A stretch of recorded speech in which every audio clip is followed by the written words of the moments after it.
Hello everyone, welcome to the subject planet. जैसे कि हम यहाँ पे प्रिपरेशन कर रहे हैं यूजीसी नेट पेपर 2 एजुकेशन के साथ, जिसमें हम लोगों ने स्टार्ट किया है हमारी रिवीजन सीरीज, जहाँ पे हम डील कर रहे हैं यूनिट 3 के साथ विद द की पॉइंट। हम की पॉइंट के थ्रू एक एक जो मेजर यूनिट है उसको यहाँ पे हम रिवाइज कर रहे हैं। जिन लोगों ने भी पहले की रिवीजन सीरीज नहीं देखी है वो प्लेलिस्ट में जाके देख सकते हैं। आज से हम यहाँ पे नया सेक्शन स्टार्ट करने जा रहे हैं, दैट इज 3C। ठीक है, लर्नर एंड लर्निंग प्रोसेस का जो आपका सी सेक्शन है, जिसमें थ्योरीज ऑफ लर्निंग के बारे में हम यहाँ पे डिस्कस करेंगे। सारी थ्योरीज को हम यहाँ पे कवर करेंगे। ठीक है, जितना हो सकता है 1 से 1.5 घंटे में यहाँ पे कवर करेंगे। जो चीज रह जाएंगी theory, rest of the theories हम फिर कल डिस्कस कर लेंगे। क्लियर है? एंड इसके बाद जो मैं यूनिट स्टार्ट करूंगी आपकी रिवीजन के लिए, वो होगी आपकी यूनिट 6। कोशिश करूंगी कल से मैं यूनिट 6 का भी स्टार्ट कर दूं रिवीजन कराना। ठीक है, तो चलो फिर स्टार्ट करते हैं। Theories of learning. देखो, थ्योरीज ऑफ लर्निंग को समझने से पहले, ठीक है, कौन कौन सी थ्योरीज आती हैं? आपकी बिहेवियरिस्टिक थ्योरी है ना, सोशल लर्निंग थ्योरी है, कॉग्निटिव है थ्योरी है। ठीक है, ये सारी थ्योरीज के अंदर कई सारे लोगों के बारे में यहाँ पे डिस्कस करेंगे। ठीक है, तो इसको समझने से पहले सबसे पहले हम समझेंगे कि लर्निंग क्या है। देखो, लर्निंग से क्वेश्चन आपको आते हैं, है ना। लर्निंग से एप्लीकेशन बेस्ड आपकी समझ पे क्वेश्चंस आते हैं। ठीक है, तो लर्निंग, ये देखो, लर्निंग कहने का मतलब क्या है? जब हमारे बिहेवियर में चेंज आ जाए, है ना। जब हमारे बिहेवियर, मतलब ये क्या होता है? Change in behaviour. लर्निंग क्या, एक ऐसा प्रोसेस है जिससे क्या होता है, हमारे बिहेवियर में चेंज आ जाता है। ठीक है, मॉडिफिकेशन होता है। ठीक है, जब टीचर्स क्या देखते हैं कि लर्निंग कैसे, उन्हें पता चलता है कि बच्चों में लर्निंग हो गई, बच्चे इस चीज को सीख गए, जब उनके बिहेवियर में चेंजेस आ जाते हैं। ठीक है, और वो चेंजेस कैसे होते हैं? परमानेंट होते हैं। That is the learning. तो लर्निंग क्या है? आपकी चेंज इन बिहेवियर। ठीक है, चेंज इन बिहेवियर। अब ये बिहेवियर जो चेंज हो रहा है वो बेटर भी हो सकता है। ठीक है, चेंज इन बिहेवियर, जो ये चेंज इन बिहेवियर आ रहा है, ये आपका बेटर के लिए भी हो सकता है और बुरे के लिए भी हो सकता है, वर्ड्स के लिए भी हो सकता है। ठीक है, तो अब लर्निंग, इसके अलावा ये की पॉइंट्स में सारे लिख रही हूँ यहाँ पे। ठीक है, इसी तरह लिखना है कि लर्निंग क्या है? चेंज इन बिहेवियर, ऐसे बोल सकते हैं। ठीक है, ऐसे ही आप भी फ्लो चार्ट पे बना के लिखो। ठीक है, ये चेंज कैसा होता है? ये जो है चेंज देख रहे हैं, ठीक है, ये कैसा चेंज है? It is a change that takes place through practice और एक्सपीरियंसेस। अगर हमें कोई चीज, हमारी लर्निंग की बात अगर की जा रही है, तो हमारे अंदर जो बिहेवियर में चेंजेस आ रहे हैं वो किसके थ्रू आ रहे हैं? जब हम किसी चीज को प्रैक्टिस कर रहे हैं, ठीक है, या फिर किसी चीज को एक्सपीरियंस कर रहे हैं, है ना। तो इससे क्या होता है? हमारी लर्निंग, इससे क्या होता है? हमें लर्निंग होती है, हमारी लर्निंग होती है। या फिर कह सकते हैं ग्रोथ एंड मैच्योरेशन। जैसे जैसे हमारी ग्रोथ होती है, हम मेच्योर होते हैं, उसके अकॉर्डिंग हमारी नॉलेज बढ़ती है, हमारी समझने का तरीका बढ़ता है, समझ बढ़ती है ना। तो ये भी क्या होता है? ग्रोथ और मैच्योरेशन की वजह से होती है, प्रैक्टिस और एक्सपीरियंसेस की वजह से ये सारे चेंज आते हैं। और ये जो चेंज होते हैं, अब इस लर्निंग को, अब जैसे मैंने जैसे कोई चीज है आपने आज सीखी, ठीक है, और कल वो भूल गए, कल आपके वो बिहेवियर में नहीं है, तो वो क्या है? वो तो आपकी लर्निंग नहीं हुई ना। तो लर्निंग कहने का मतलब है वो बिहेवियर जो आप सीख रहे हो वो कैसा होना चाहिए? परमानेंट होना चाहिए। ये नहीं कि आज है कल वो चला गया, नहीं, ऐसा नहीं, तो फिर वो लर्निंग नहीं है। ठीक है, तो फिर वो लर्निंग नहीं है। ठीक है, तो लर्निंग को हम तभी कहते हैं, ये जो चेंज है, ये चेंज हमेशा कैसा रहना चाहिए? ये चेंज आपका परमानेंट रहना चाहिए। ठीक है, परमानेंट कहने का मतलब है लॉन्ग टाइम। क्लियर बात? तो ये है हमारी लर्निंग। सिंपल से शब्दों में मैंने इसमें समझाया आपको कि लर्निंग क्या होता है। Learning, it is a change in behaviour for better और वर्स। ठीक है, ये बेटर के लिए भी हो सकता है, आपकी भले के लिए भी हो सकता है। आप मतलब बिहेवियर तो कुछ भी हो सकता है ना, पॉजिटिव और नेगेटिव दोनों हो सकते हैं आपके। ठीक है, ये चेंज ऐसा होता है जो चेंज कैसे आते हैं? थ्रू प्रैक्टिस आएगा, थ्रू एक्सपीरियंसेस आएगा, है ना। जैसे जैसे हमारी ग्रोथ होगी, हमारी मैच्योरेशन होगी, ये कुछ एलिमेंट्स हैं आपके लर्निंग के। समझ आ रही बात? ये सारे क्या? These are the elements in learning जो हेल्प करती है लर्निंग के प्रोसेस में। ग्रोथ है, मैच्योरेशन है, और हम लर्निंग को तभी लर्निंग कह सकते हैं, before it can be called learning the change must be relative permanent. ठीक है, ये जो चेंज होना चाहिए वो परमानेंट होना चाहिए, लॉन्ग टाइम के लिए होना चाहिए। That is the learning. Clear है बात? इसमें कोई दिक्कत नहीं होनी चाहिए। ठीक, अब बात करते हैं डेफिनेशन ऑफ लर्निंग। देखो, डेफिनेशन ऑफ लर्निंग की, जैसे मैंने कल का भी जो लिया था सेशन, वहां पे भी डेफिनेशन, देखो डेफिनेशन आती है आपकी, ऐसा नहीं कि डेफिनेशन नहीं आती है। आपने 2022 का देखा होगा, उसमें डेफिनेशन आती है। तो डेफिनेशन के लिए आप साइकोलॉजी की बुक को रेफर कर सकते हो। ठीक है, तो मैं डेफिनेशन यहाँ पे, क्योंकि डेफिनेशन कई सारी हैं, जैसे गार्डनर की है आपकी, क्रो एंड क्रो है ना, और हिलगार्ड की कई सारी डेफिनेशन। तो डेफिनेशन के लिए आप किसी साइकोलॉजी की बुक को देख लो। ठीक है, तो वहां से आपको कई सारी डेफिनेशंस मिल जाएंगी। ठीक, अब आगे आ जाओ। ठीक है। लेकिन जब हम लोग जब स्लाइड्स पे हम डिटेल में डिस्कस करेंगे ना, तो इसकी डेफिनेशंस को भी कवर करेंगे, इंपॉर्टेंट डेफिनेशंस, वही डेफिनेशन वहां पे हम देखेंगे जो आपके एग्जाम्स में आई पूछी गई हैं, ठीक है। तो वो तो जब स्लाइड्स में करेंगे तभी देखेंगे, ठीक है। अभी तो एक ही पॉइंट्स में तो हम सारी डेफिनेशंस को नहीं ले सकते हैं। प्रिंसिपल्स में अगर हम बात करें, लर्निंग के प्रिंसिपल्स कौन कौन से होते हैं, ठीक है। प्रिंसिपल ऑफ लर्निंग, तो प्रिंसिपल ऑफ लर्निंग में आता है आपका सबसे पहला प्रिंसिपल, देख लो क्या हो गया आपका, जो लर्निंग होती है वो कैसी होती है, एक active process. Learning is an, ये जो चीजें मैं लिख रही हूँ कॉपी पे अपने लिखते भी जाओ, learning is an active process, ठीक है। ये की पॉइंट्स है आपके सारे, ऐसे ही आप कॉपी पे लिखोगे और डायरेक्ट आप की पॉइंट से पहचान भी पाओगे क्वेश्चंस में। लर्निंग क्या है, एक एक्टिव प्रोसेस है। एक्टिव प्रोसेस कहने का मतलब क्या है, यहाँ पे हम अपनी सेंसरी मतलब जो हमारा सेंसर्स होता है उसको हम यूज कर सकते हैं। मतलब हमारी लर्निंग ऐसी होती है, ये एक एक्टिव प्रोसेस है जिसमें हम क्या कर सकते हैं, एक मीनिंगफुल नॉलेज को कंस्ट्रक्ट कर पाते हैं। इसका कहने का मतलब सिर्फ यही है। लर्निंग कहने का मतलब क्या है, एक मीनिंगफुल नॉलेज को हम लोग कंस्ट्रक्ट कर पाते हैं, ठीक है। यहाँ पे हम क्या, ठीक है। उसके बाद आ जाओ, जो लर्निंग होती है वो क्या होती है, न्यू इन्फॉर्मेशन से लिंक होती है, ठीक है। न्यू इन्फॉर्मेशन को हम कैसे सीख पाते हैं, जब हमारे पास उसकी कोई मतलब जैसे लर्नर्स जो लिंक करते हैं ना, जो भी न्यू इन्फॉर्मेशन होता है, ठीक है, उसको हम क्या करते हैं, अपने प्रायर इन्फॉर्मेशन के साथ लिंक करके उसको हम सीखते हैं, ठीक है। तो यहाँ पे क्या होता है, लिंक करते हैं, जो लर्नर होते हैं वो लिंक करते हैं न्यू इन्फॉर्मेशन को, जो भी न्यू इन्फॉर्मेशन होता है, ठीक है, उसको क्या करते हैं, जो उनकी प्रायर इन्फॉर्मेशन है, ठीक है, उनकी जो प्रायर नॉलेज है, ठीक है, उनके उसके साथ क्या करते हैं, लिंक करते हैं, ठीक है, प्रायर नॉलेज के साथ लिंक करते हैं, ठीक है। दूसरा प्रिंसिपल ये हो गया।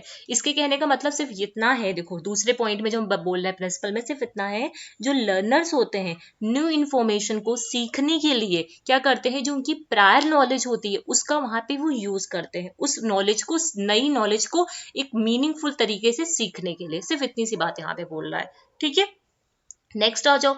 नेक्स्ट क्या बोल रहा है कि कहते कि जो लर्निंग होती है ना, यहाँ पे क्या होता है, वेरियस फॉर्म्स ऑफ लैंग्वेज भी आती है, ठीक है। लर्निंग के लिए हम यूज करते हैं, use various forms of language. अब वेरियस फॉर्म्स ऑफ लैंग्वेज कहने का मतलब क्या है, अब ये लैंग्वेज क्या हो सकती है, वर्ड्स हो सकती हैं, सिंबल के थ्रू आप लर्निंग हो रही हो, नंबर्स के थ्रू हो रही हो, इमेज के थ्रू हो रही है, ठीक है, जिससे हम क्या कर पाए, थिंकिंग को अपनी डेवलप कर पाए, है ना।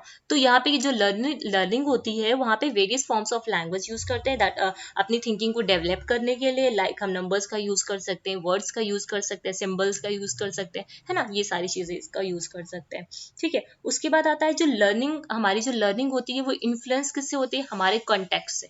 ध्यान रखिएगा, जो लर्निंग होती है वो influenced by many contextual factor, ठीक है, मैनी कॉन्टेक्चुअल फैक्टर्स। ये बात समझ में आएगी नहीं, जो लर्निंग मतलब जो आपका लर्निंग है वो किससे इन्फ्लुएंस्ड होता है, किससे प्रभावित होता है, बहुत सारी कॉन्टेक्चुअल फैक्टर्स। अब कॉन्टेक्चुअल फैक्टर, कॉन्टेक्स्ट कहने का मतलब ही क्या होता है, जहां पे भी कॉन्टेक्स्ट लिखा दिख जाए तो समझ जाओ इन्वायरमेंट है, मतलब हम जो इन्वायरमेंट में है, ठीक है, इन्वायरमेंट कहने का मतलब होता है कॉन्टेक्स्ट का, ठीक है। तो कॉन्टेक्चुअल फैक्टर कहने का मतलब क्या है, जो बैकग्राउंड है ना। कॉन्टेक्चुअल फैक्टर कौन कौन से हो सकते हैं, बैकग्राउंड हो सकता है, लिख लो इसे, बैकग्राउंड हो गया, वैसे तो ये पता होना चाहिए आप लोग को, ठीक है, बैकग्राउंड हो गया, है ना, और नॉलेज हो गया, ठीक है।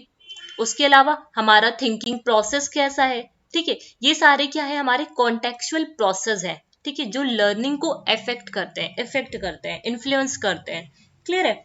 उसके अलावा अब लर्निंग के लिए बच्चे का इमोशनल स्टेबल भी तो होना जरूरी होता है ना, तो ये इसके अलावा और क्या इसको इन्फ्लुएंस करता है, इमोशनल स्टेट, ठीक है, हमारा इमोशनल स्टेट कैसा है, ठीक है, उससे भी लर्निंग इफेक्ट होती है, ठीक है। उसके अलावा सोशल इंटरेक्शन कैसा है हमारा, है ना, सोशल इंटरेक्शन, ये चीजें आप लोग कॉपी में लिखते भी रहो, जैसे मैं बोल रही हूँ वो लिखते भी रहो, ठीक है। इमोशनल स्टेट हो गया, सोशल इंटरेक्शन हो गया, है ना, और हमारे इंटरपर्सनल रिलेशंस कैसे हैं दूसरों के साथ, कम्युनिकेशन हम कैसे कर रहे हैं दूसरों के साथ, ओवरऑल हमारा सोशल जो बिहेवियर है, ठीक है, वो भी इफेक्ट करता है, इन्फ्लुएंस करता है हमारी लर्निंग को, क्लियर है। तो ये हो गया हमारा लर्निंग के कुछ प्रिंसिपल्स। इसमें और भी कई सारे प्रिंसिपल हैं, लेकिन मैंने सिर्फ जो इम्पोर्टेंट थे खाली वही डाले हैं। एक आप ये भी लिख सकते हो कि जो लर्निंग होती है वो अगर हम टाइमली उसको फीडबैक देते रहें, ठीक है, रेगुलर प्रैक्टिस कराते रहें। लर्निंग के लिए क्या होता है, हमें रेगुलर प्रैक्टिस की जरूरत होती है ना, एक्सपीरियंसेस की जरूरत होती है, ऐसी अपॉर्चुनिटीज की जरूरत होती है जहां पे हम उस एक्सपीरियंसेस को, उस प्रैक्टिस को वहां पे कंडक्ट करा पाए, है ना। तो जिससे क्या होता है, हमारी जो लर्निंग होती है ना वो मैक्सिमाइज होती है, ठीक है, बहुत ज्यादा इनहेंस करती है। तो ये भी काइंड ऑफ प्रिंसिपल आप बोल सकते हो। क्लियर है। तो ये सिंपल सा मैंने सिर्फ इंट्रोडक्शन दिया आपको लर्निंग का, कि लर्निंग होता क्या है, ठीक है। अगर बेसिक क्वेश्चन जैसे आपके सेंटेंसेस में क्वेश्चंस आ जाते हैं ना, कि 4-5 सेंटेंस दे देते फिर पूछते हैं लर्निंग क्या है, ऐसे व्हाट इज लर्निंग, या कौन कौन से एलिमेंट्स आते हैं लर्निंग में। तो ये जो की पॉइंट्स मैंने सारे लिखे हैं आपके, ठीक है, ये यहाँ पे जो जितने भी की पॉइंट्स लिखे हैं ये सारे आपके लर्निंग्स के ही हैं, ठीक है। इससे आप पहचान पाओगे, आइडेंटिफाई कर पाओगे कि लर्निंग में क्या क्या चीजें आती हैं, ठीक है। अब आगे चले थ्योरीज ऑफ लर्निंग में। चलो अब थ्योरीज ऑफ लर्निंग की बात करते हैं। एक मिनट को पेन चेंज कर दो। थ्योरीज ऑफ लर्निंग, थ्योरीज हमें पढ़नी कौन कौन सी ये भी देख लेना। यहाँ पे थ्योरीज ऑफ लर्निंग जैसे मैं यहाँ पे बनाती हूँ वैसे ही आप कॉपी में सुंदर सुंदर सा बना सकते हो। जब पढ़ोगे तो आपको भी अच्छा लगेगा, है ना। कोशिश करो की पॉइंट में बनाया करो तो सही रहता है। ज्यादा पोथा लिख रखने की जरूरत नहीं है, दिमाग में रखना है यहाँ पे, ठीक है, पोथे में नहीं। ठीक। पहला आता है आपका बिहेवियरिस्टिक, ठीक है, बिहेवियरिस्टिक थ्योरी। पहले लिख लेते फिर बताते हैं बिहेवियरिस्टिक में है क्या। बिहेवियरिस्टिक थ्योरी, ठीक है। फिर आती है आपकी दूसरी, क्या आती है आपकी बिहेवियरिस्टिक के बाद सोशल, है ना। सोशल हो गई, कॉग्निटिव हो गई, है ना, कॉग्निटिव थ्योरी, कॉग्निटिव थ्योरी, ठीक है। नेक्स्ट आ जाओ। फिर आती है सोशल, सिर्फ की पॉइंट्स यहाँ पे दूंगी मैं, ठीक है, जिससे सिर्फ आप समझ पाओ कि सोशल है तो क्या है, बिहेवियरिस्टिक है तो क्या है। 3 टाइप्स ऑफ लर्निंग हमें यहाँ पे देखनी है, ठीक है। 3 टाइप्स ऑफ लर्निंग में अगर हम बात करें, सबसे पहला आता है बिहेवियरिस्टिक थ्योरी। बिहेवियरिस्टिक थ्योरी कहने का मतलब क्या है, जो बिहेवियरिस्टिक जो थ्योरिस्ट थे, ठीक है, उनका क्या मानना था, उनका ये मानना था कि जो लर्निंग होती है ना, learning as nothing more than the acquisition of new behaviour. Learning मतलब इन्होंने क्या किया, जो लर्निंग को बिहेवियर से रिलेट किया। जो भी चीजें बिहेवियर से रिलेटेड हो, ठीक है, जो भी चीजें लर्नर के बिहेवियर से रिलेटेड हो वो सारी कहाँ पे आती है, यहाँ पे आती हैं, ऐसे समझो, ठीक है। जो भी चीजें लर्नर के बिहेवियर से रिलेटेड हो वो सारी कहाँ पे आती है, यहाँ पे आती है। बिहेवियरिज्म एक लर्निंग थ्योरी है जहां पे हम क्या करते हैं, लर्नर्स के बिहेवियर को ऑब्जर्व करते हैं, ठीक है। उनके जो लर्नर्स का बिहेवियर होता है, ठीक है, किसी भी नॉलेज को क्या कर सकते हैं हम बिहेवियर के थ्रू एक्वायर कर सकते हैं, ठीक है, एनवायरमेंट में, ठीक है। तो ये चीज जहां पे बिहेवियर से रिलेटेड चीजें बोली जाए तो कहाँ पे आ जाती है, हमारी लर्निंग में आ जाती है। बिहेवियर में हम किस बिहेवियरिस्टिक में हम किसके बारे में, जैसे आपके थॉर्नडाइक हो गए, है ना, इनके बारे में यहाँ पे पढ़ेंगे बिहेवियरिस्टिक थ्योरी में, ठीक है। और आपके वो हो गए ऑपरेंट कंडीशनिंग में हो गए, बीएफ स्किनर, इन सब के बारे में यहाँ पे हम पढ़ेंगे, ठीक है। अब बात करते हैं cognitive theory. Cognitive theory learning theory का एक कॉग्निटिव जो थ्योरी है ना, एक ये ब्रॉड कंसेप्ट है, ये एक ब्रॉड थ्योरी है जहां पे डिफरेंट डिफरेंट मेंटल प्रोसेस, ठीक है, एक मिनट, जो मेंटल प्रोसेस होते हैं हमारे वो सारे यहाँ पे आते हैं, ठीक है। बिहेवियर से रिलेटेड जो प्रोसेस होंगे वो यहाँ पे आएंगे, मेंटल से रिलेटेड जो हमारे दिमाग से कॉग्निशन से रिलेटेड जो भी प्रोसेस होंगे वो सारे कहाँ पे आएंगे, यहाँ पे आएंगे, ठीक है। यहाँ पे कई सारे ये जो कॉग्निटिव थ्योरी होती है यहाँ पे इंटरनल और एक्सटर्नल फैक्टर्स होते हैं, ठीक है, जिससे क्या होता है हम इंडिविजुअल की लर्निंग करा सकते हैं, ठीक है। तो सिंपल से सिर्फ ये समझो जो ये कॉग्निटिव थ्योरी है ना, जो ये कॉग्निटिव थ्योरी है यहाँ पे क्या होता है, that explains thinking and different mental process, ठीक है। ये क्या एक्सप्लेन करती है, थिंकिंग को एक्सप्लेन करती है, ठीक है। डिफरेंट डिफरेंट मेंटल प्रोसेस होते हैं उसको एक्सप्लेन करती है कि कैसे हम इन्फ्लुएंस्ड कर सकते हैं, how they are influenced by internal and external factors in order to produce learning individual, है ना। तो ये तो कीवर्ड्स में क्या याद रखोगे, मेंटल प्रोसेस हो गया, कॉग्निशन से रिलेटेड, थिंकिंग से रिलेटेड सारी चीजें कहाँ पे आएंगी, हमारी यहाँ पे आ जाएंगी। बिहेवियर से रिलेटेड जो चीजें होंगी वो कहाँ पे आ जाएंगी, बिहेवियरिस्टिक थ्योरी में आ जाएगी। आगे हम अभी देखेंगे भी इसको। सोशल लर्निंग, सोशल लर्निंग क्या है, जहां पे हम क्या करते हैं, लोगों को ऑब्जर्व करते हैं, ठीक है, लोगों को क्या करते हैं यहाँ पे हम ऑब्जर्व करते हैं, ठीक है। तो जब जैसे दूसरों को ऑब्जर्विंग अदर बिहेवियर्स, है है ना। मतलब ऐसे समझो कि पीपल, यहाँ पे जो लोग होते हैं ना, वो क्या करते हैं, people learn by observing other, हम दूसरों को देख करके यहाँ पे सीखते हैं। सोशल लर्निंग में क्या है, हम दूसरों को देख करके सीखते हैं, है ना, उनके वैल्यूज को, उनके एटीट्यूड, जैसे कल्चर है, कल्चर की जो वैल्यूज है हमारे कल्चर के, उनके एटीट्यूड्स, हम उसको क्या करते हैं, हमें कोई सिखाता तो है नहीं, ठीक है, हम क्या करते हैं, देख देख के सीखते हैं, ठीक है। तो ये सारी चीजें कहाँ पे आती है, जब हम दूसरों की बिहेवियर को, दूसरों को जब हम ऑब्जर्व करते हैं, दूसरे लोगों की बिलीफ को, उनके वैल्यूज को, ठीक है, उनके एटीट्यूड्स को जब हम ऑब्जर्व करते हैं, तो वो सारी चीजें कहाँ पे आती हैं, सोशल लर्निंग थ्योरीज में आती है। उम्मीद है यहाँ तक आपको समझ में आ गया होगा। ठीक, अब इसको जब वन बाय वन हम डिस्कस करेंगे तो आपको और अच्छे से समझ में आएगा। चलो फिर अब आगे बात करते हैं सबसे पहले थॉर्नडाइक के बारे में, है ना। आ जाओ, एक थॉर्नडाइक के बारे में एक मिनट। सबसे पहले हम देखेंगे यहाँ पे जो आपकी थॉर्नडाइक की थ्योरी है, ठीक है, बिहेवियरिस्टिक, एक मिनट, हाँ, थॉर्नडाइक। अब ये जो थॉर्नडाइक की थ्योरी है, इसके डिफरेंट डिफरेंट पहले नाम लिख लो जो इंपॉर्टेंट है, इस नाम से क्वेश्चंस आते हैं आपके। जो थॉर्नडाइक की थ्योरी है, इसे थॉर्नडाइक की कनेक्शनिज्म लर्निंग भी बोलते हैं। क्या बोलते हैं, कनेक्शनिज्म लर्निंग भी बोलते हैं, ठीक है। सबसे पहले इसे क्या बोलते हैं, कनेक्शनिज्म लर्निंग भी बोलते हैं, ठीक है। और क्या बोलते हैं इसको, ट्रायल एरर थ्योरी भी बोलते हैं, ट्रायल एंड एरर थ्योरी भी इसको बोलते हैं, ठीक है, कोई दिक्कत इसमें, ठीक। ट्रायल और एरर थ्योरी भी बोलते हैं। अब समझो ये थॉर्नडाइक की थ्योरी क्या थी। थॉर्नडाइक की थ्योरी को हम लोग कनेक्शनिज्म लर्निंग भी बोलते हैं। अब कनेक्शनिज्म लर्निंग कहने का मतलब क्या है, ये जो हम कनेक्शनिज्म मैंने बोला है यहाँ पे, तो इस कनेक्शनिज्म कहने का मतलब क्या है, यहाँ पे हम कनेक्शन देखते हैं किसके बीच में, बिटवीन स्टिमुलस एंड आपका जो रिस्पॉन्स है, ठीक है, एंड आपका रिस्पॉन्स, इसी वजह से इसको एसआर भी बोल दिया जाता है, ठीक है।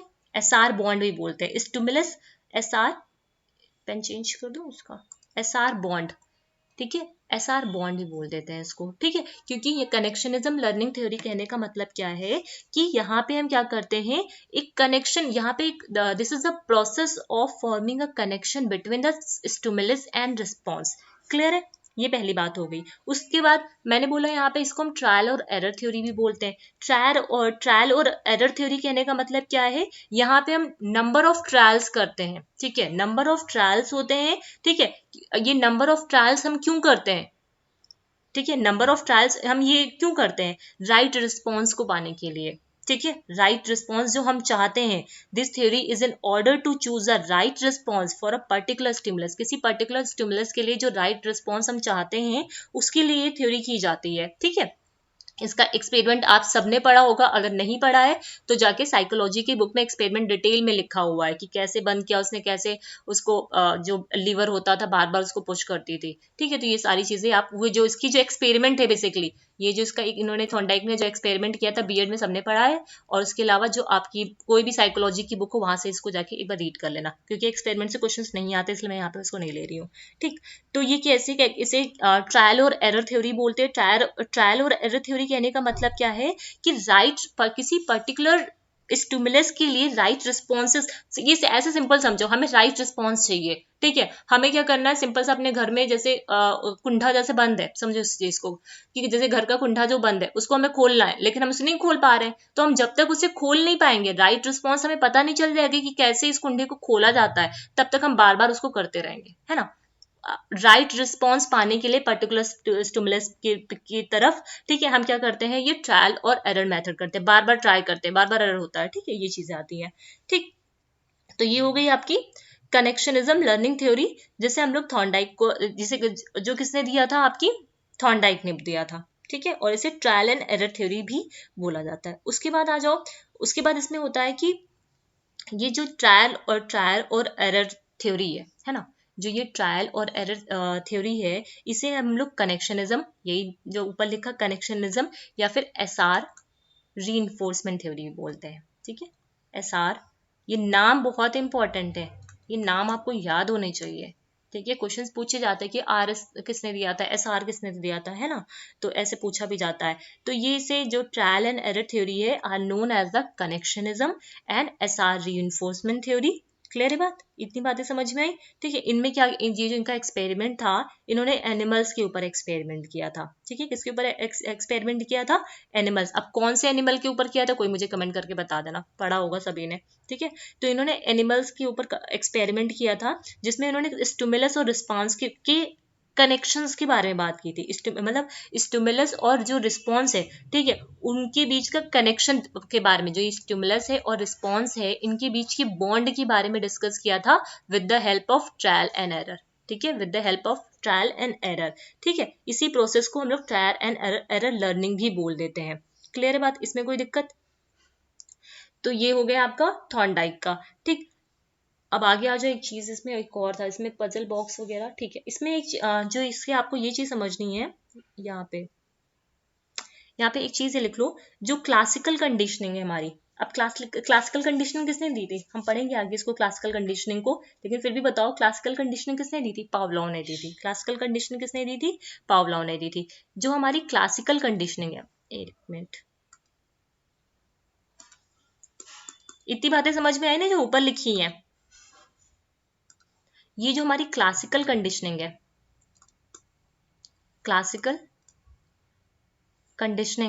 है ना, ये जो क्लासिकल कंडीशनिंग है वो डिपेंड वो क्या करती है, would classical conditioning depends on developing association between events.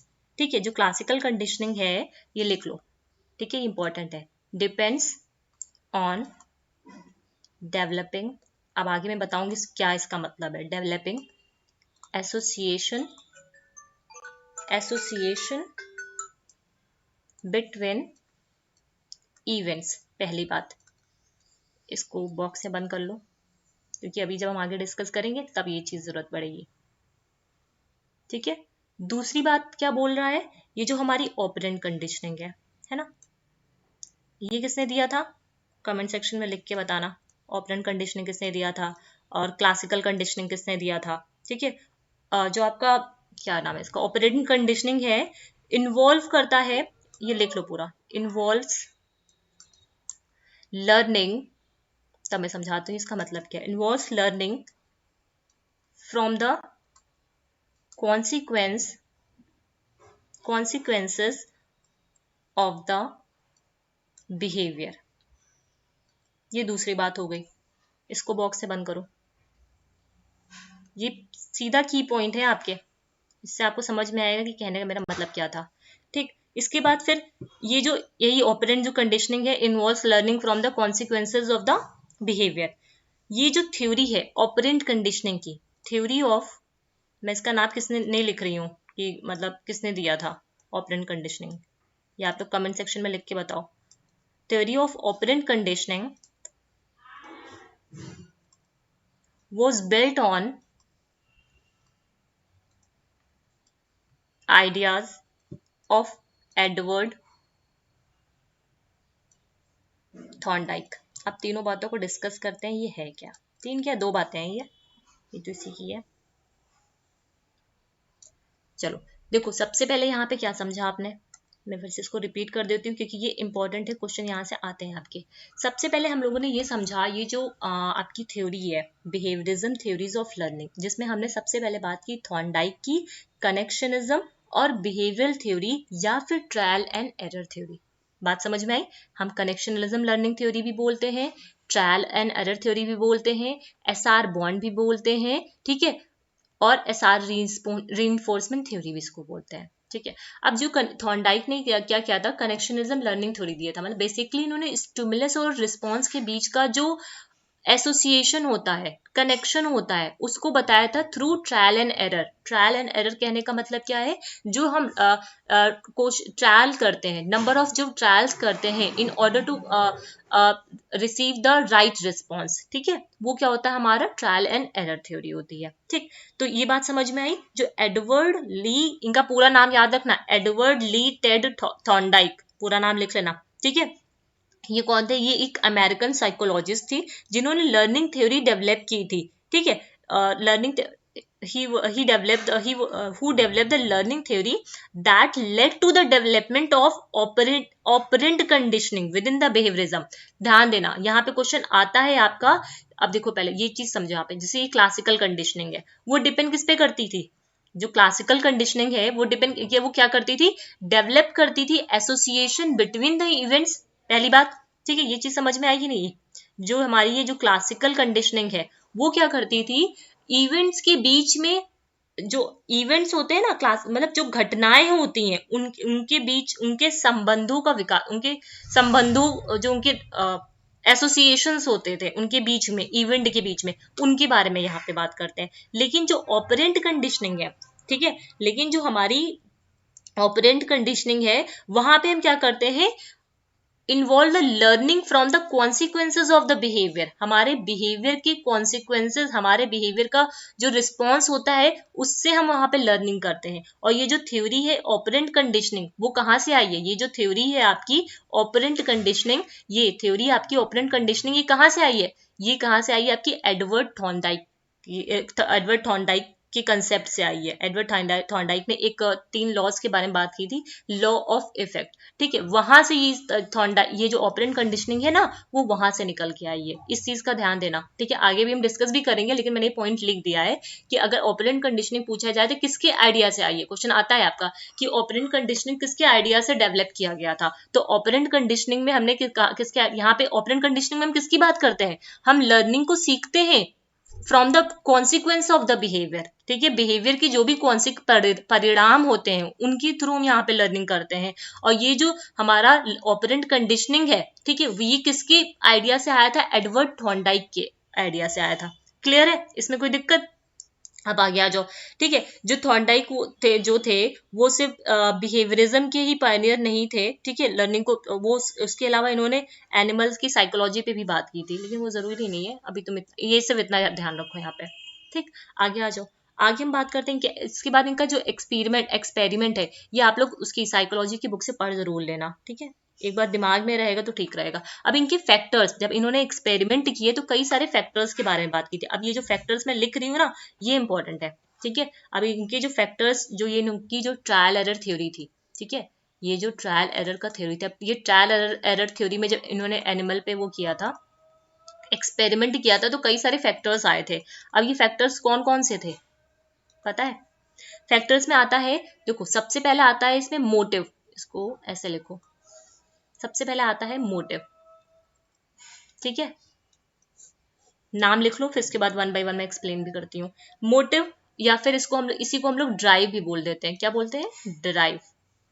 Drive भी इसी को बोल देते हैं, ठीक है। उसके बाद आता है स्टिमुलस और गोल। अब इसको समझा दूंगी ये होता क्या है, ठीक है, और आप अपने तरीके से समझ के इसको लिख भी लेना, स्टिमुलस और गोल, ठीक है, बॉक्स में बंद करते जाओ। फिर ये फैक्टर्स हैं जो ट्रायल एरर थ्योरी में फैक्टर्स ये इन्वॉल्व मतलब आए थे जब इन्होंने ट्रायल एरर थ्योरी का एक्सपेरिमेंट किया था। उसके बाद ब्लॉक। अब जब ये जो मैंने वर्ड्स लिख रही हूँ ना, जब एक्सपेरिमेंट पढ़ोगे तो डायरेक्ट देखोगे उसमें ये सारे वर्ड्स का वहां पे दे रखा हुआ है, ठीक है। रिस्पॉन्सेज, ठीक है, रिस्पॉन्सेज हो गया, ठीक है। Chances of success, clear. और नेक्स्ट आ जाओ, फिर क्या है इसका? Selection of proper movement, selection of proper movement, ठीक है। नेक्स्ट आ जाओ, फिर आता है फिक्सेशन। हम सीख जाते हैं यहाँ पे, हमारा बिहेवियर फिक्स हो जाता है यहाँ पे, फिक्सेशन, ठीक है। अब बाद में इसके फिर लॉ के बारे में बात करेंगे। अब इसमें देखो मैं एक एक को समझा रही हूँ, अपने तरीके से आप समझ के कॉपी में लिख लो कहानी बना करके, ठीक है। अब सबसे पहले देखो ट्रायल एरर जो थ्योरी थी, है ना, सुनो बात को, जो कई सारे जो इन्होंने एक्सपेरिमेंट किया, ठीक है, इन्होंने एक एक्सपेरिमेंट किया था जिसमें कैट को क्या कर दिया था, एक बॉक्स के अंदर बंद कर दिया था, ठीक है, और उसके आगे का आप लोग पढ़ना अपनी बुक से, ठीक, बॉक्स में बंद कर दिया था। उसके बाद ये पूरा एक्सपेरिमेंट था उनका, जिसमें कई सारे फैक्टर्स आए थे। अब वो फैक्टर्स कौन कौन से थे? मोटिव और ड्राइव। मोटिव और ड्राइव कहने का मतलब क्या है? मोटिव और ड्राइव कहने का मतलब क्या है? ड्राइव, देखो जो हमारी ड्राइव होती है ना, वो क्या होती है? एक टेंशन स्टेट होती है, ड्राइव मतलब हमें किसी चीज की ड्राइव है।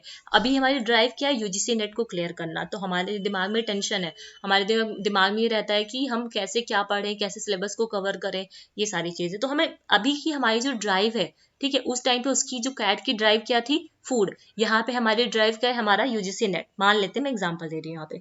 ड्राइव एक टेंशन स्टेट है। ड्राइव क्या है, एक टेंशन स्टेट है, ठीक है। ये आप लोग भी लिखते रहना, जैसे मैं कुछ पॉइंट नहीं लिख पा रही हूँ यहाँ पे, ठीक है, मैं बोलती हूँ तो वो आप लिख लिया करो।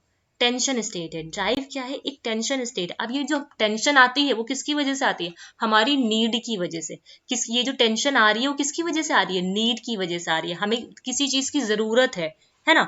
तो ये क्या है, drive is a tension state resulting from needs. Clear है, ठीक है। और जहां पे भी ड्राइव होती है, जहां पे भी नीड होती है, वहां पे क्या होता है, लर्निंग होती है। वहां पे क्या होता है, लर्निंग। अगर आपको यूजीसी नेट को नहीं क्लियर करना होता, या आपकी ड्राइव नहीं होती, नीड नहीं होती, तो क्या आप ये वीडियोस को देख रहे होते, नहीं ना। आप ये थ्योरीज को पढ़ रहे होते, नहीं ना, है ना। तो एक ये जो ड्राइव होती है ना, इससे क्या होती है, हमारी लर्निंग होती है, ठीक है। ड्राइव क्या करती है, हमें हमें लर्निंग करने में हेल्प करती है, ठीक है। हमारे ये जो एक्सपेरिमेंट था, ठीक है, जो इन्होंने कैट पे एक्सपेरिमेंट किया था इन्होंने, तो वो किस पे किया था, कैट पे एक्सपेरिमेंट किया था। तो उसकी ड्राइव क्या थी, हंगर, भूख थी, उसको भूख को मिटाना था, इसलिए उसको क्या खाना था, फूड को खाना था, ठीक। तो ये मोटिव और ड्राइव का कंसेप्ट समझ में आया। तो ड्राइव क्या होती है, एक टेंशन स्टेट होती है जो हमारी नीड्स की वजह से आती है। और ये जो टेंशन स्टेट है, ये जो ड्राइव है हमारी, वो क्या करती है, हमें लर्निंग करवाती है। वो क्या करवाती है, हमें लर्निंग करवाती है। क्लियर है, पहली बात समझ में आई।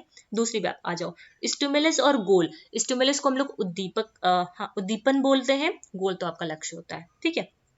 मत देखो, स्टिमुलस और गोल कहने का मतलब क्या है, ये एक, it is a casual factor for activity, है ना। मतलब जब हम उसकी एक्सपेरिमेंट की बात करेंगे, तो एक्सपेरिमेंट में फूड क्या, उसको भूख थी, तो फूड क्या है, फूड इज द स्टिमुलस।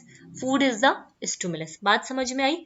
अब वो क्या करेगा, इस फूड को क्या करेगा, खाने की कोशिश करेगा ना, उस बॉक्स से निकल करके इस फूड को खाने की कैट कोशिश करेगी। तो वो क्या होगा, इस फूड को खाना, अपनी हंगर को मिटाना, वो क्या होगा, उसका गोल होगा। सिंपल सी बात। स्टिमुलस क्या है, फूड, है ना। और गोल क्या है, जब हम उस फूड को खा ले, वो कैट इस फूड को खा ले, तो वो क्या हो जाएगा, उसका गोल हो जाएगा। वो एक बॉक्स में बंद है, जिसमें उसको क्या, बॉक्स में बंद है, अब उसे अपने भूख को कम करना है, जिसकी वजह से उसको फूड चाहिए। फूड क्या है, food is the stimulus, and goal क्या है, इस फूड को खा लेना, अपनी भूख को कम कर पाना, ठीक है। अब आते हैं ब्लॉक। ब्लॉक क्या है, एक, देखो, एक बंद दर, मतलब जब ब्लॉक, जैसे वो जिसके अंदर उसको बंद किया गया था, केज, है ना, वही चीज है ब्लॉक, जिसके अंदर उस कैट को बंद करके रखा गया था। एक बॉक्स टाइप का था, क्लोज डोर, है ना, ये बोल सकते हो, ये तो बॉक्स है। फिर आता है रिस्पॉन्सेस। अब क्या है, रिस्पॉन्सेस करने का मतलब क्या है, अब वो जो लीवर होगा ना, ठीक है, जब तक वो लिवर खुलेगा नहीं, तब तक लिवर ओपन नहीं होगा, तब तक वो तो ले नहीं पाएगी फूड को। तो क्या करेगी, रिस्पॉन्सेस करने का मतलब क्या है, नंबर ऑफ, यहाँ पे वो क्या करेगी, कई सारे रिस्पॉन्स करेगी। कभी स्क्रैच करेगी, कभी पुल करेगी उसको, मतलब जैसे भी वो कर पाए, कभी हाथ मारेगी, कभी पैर मारेगी उस लीवर पे, कई सारे उस पे रिस्पॉन्स करेगी, है ना। प्रतिक्रियाएं, रिस्पॉन्सेस कहने का मतलब है क्या, प्रतिक्रियाएं हैं, ठीक। तो कई सारे, मतलब स्क्रैच करना, पुल करना, खींचना, इधर उधर हाथ पैर मारना, ठीक है, ये सारी चीजें करेगी। तो ये किसमें आता है, रिस्पॉन्सेज में आता है। किसमें आता है, ये रिस्पॉन्सेज में आता है आपके, ठीक है। फिर आता है चांसेस ऑफ सक्सेस। जब ये सारी चीजें, ये रैंडम मूवमेंट वो कर रही, इधर से उधर उछल रही होगी, इधर पैर मार रही होगी, इधर पैर मार रही होगी, तो एक ऐसा चांस होता है कि उसमें क्या होता है, वो डोर जो होता है ना, वो ओपन हो जाता है। वो डोर क्या होता है, वो ओपन हो जाता है, तो उसे बोलते हैं चांसेस ऑफ सक्सेस। क्या बोलते हैं, चांसेस ऑफ सक्सेस। मतलब बाई चांस उसका पैर वो उसके मेन पॉइंट पे लग जाता है और लीवर ओपन हो जाता है ना। तो ये किसमें आता है, चांसेस ऑफ सक्सेस, ठीक। तो फिर आता है, फिर इसके बाद आता है सिलेक्शन ऑफ प्रॉपर मूवमेंट, ठीक है। फिर क्या, धीरे धीरे वो फिर से मतलब फिर से उसके सामने खाना रखा जाएगा, ठीक है। फिर से वो क्या करेगी, लीवर पे इधर से पैर, उधर से पैर, उधर से पैर, मतलब कई सारे रिस्पॉन्स करना स्टार्ट करेगी। फिर से उसे एक राइट रिस्पॉन्स उसको मिल जाएगा। इससे वो क्या करेगी, सेलेक्ट कर पाएगी कि हाँ, इस पॉइंट पे जब हम पैर मारेंगे, इस पॉइंट पे जब हम पुश करेंगे, पुल करेंगे, तो क्या होगा, यहाँ पे ये डोर ओपन हो जाएगा, है ना। तो ये सीख जाएगी प्रॉपर मूवमेंट को सेलेक्ट कर पाना, ठीक है। फिर आता है फिक्सेशन। फिक्सेशन करने का मतलब क्या है, वो प्रॉपर मतलब वो जो इसके इनकरेक्ट रिस्पॉन्सेज थे, यहाँ पे तो कई सारे इनकरेक्ट रिस्पॉन्सेज हो रहे थे ना, तो वो सीख जाएगी। इनकरेक्ट रिस्पॉन्सेज ये है कि अब हमें क्या करना है, डायरेक्टली उसे क्या करना है, डोर के लेफ्ट साइड पे पैर मारना और डोर खुल जाएगा, ठीक। उस यहाँ पे क्या हो गया, फिक्सेशन हो गया, उसकी लर्निंग हो गई। यहाँ पे उसके यहाँ पे इसने क्या किया, ट्रायल और एरर किए, कई सारे रिस्पॉन्स किए, कई बार रैंडम एरर्स आई, ठीक है। उसके बाद उसे सीख लिया कि हाँ इस पॉइंट पे अगर हम मारेंगे तो यहाँ से हमको ये डोर ओपन हो जाएगा,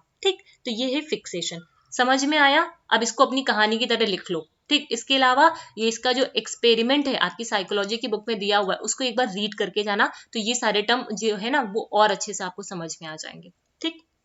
अब आ जाते हैं इसके थॉर्नडाइक के लॉ के बारे में, वेरी इंपॉर्टेंट, ठीक है।